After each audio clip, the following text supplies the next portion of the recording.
அனைவருக்கும் வணக்கம். இந்த பகுதியில நம்ம பார்க்க போறது பள்ளி விழும் பலன்கள். அதாவது ஒருத்தரோட உடம்புல எந்த பாகத்துல பள்ளி விழுந்துச்சோ அதற்கான பலன்கள் நமக்கு கிடைக்கும். அது என்னென்ன அப்படிங்கறத பத்தி இந்த பகுதியில் நம்ம பார்க்க போறோம். ஒருத்தரோட தலையோட இடது பக்கம் பள்ளி விழுந்தால் அவங்களுக்கு துன்பம் வரும். தலையோட வலது பக்கம் பள்ளி விழுந்தால் கலகம் வரும். நெற்றியோட இடது பக்கம் பள்ளி விழுந்தால் கீர்த்தி. நெற்றியோட வலது பக்கம் பள்ளி விழுந்தால் லட்சுமிகரம். வயிற்றோட இடது பக்கம் பள்ளி விழுந்தால் மகிழ்ச்சி. வயிற்றோட வலது பக்கம் பள்ளி விழுந்தால் தானிய அதிகரிக்கும். முதுகோட இடது பக்கம் பள்ளி விழுந்தால் கவலை. முதுகோட வலது பக்கம் பள்ளி விழுந்தால் நஷ்டம். கண்ணோட வலது பக்கம் பள்ளி விழுந்தால் சுகம். கண்ணோட இடது பக்கம் பள்ளி விழுந்தால் பயம். தோல் இடது பக்கம் பள்ளி விழுந்தால் வெற்றி. தோலோட வலது பக்கம் பள்ளி விழுந்தால் அதுவும் வெற்றிதான்.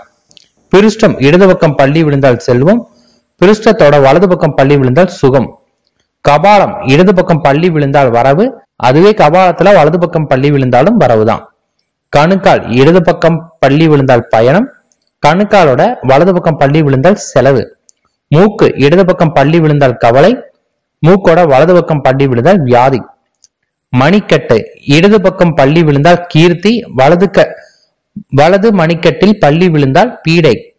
தொடையில் இடது பக்கம் பள்ளி விழுந்தால் சஞ்சலம். நகம் இடது பக்கம் பள்ளியில் விழுந்தால் நஷ்டம். நகம் வலது பக்கம் பள்ளி விழுந்தால் செலவு. காது இடது பக்கம் பள்ளி விழுந்தால் லாபம். காது வலது பக்கம் பள்ளி விழுந்தால் ஆயுள் விருத்தி. மார்பு இடது பக்கம் பள்ளி விழுந்தால் சுகம். மார்பு வலது பக்கம் பள்ளி விழுந்தால் லாபம். கழுத்து இடது பக்கம் பள்ளி விழுந்தால் வெற்றி. கழுத்தோட வலது பக்கம் பள்ளி விழுந்தால் நமக்கு தனலாபம். மிக்க நன்றி.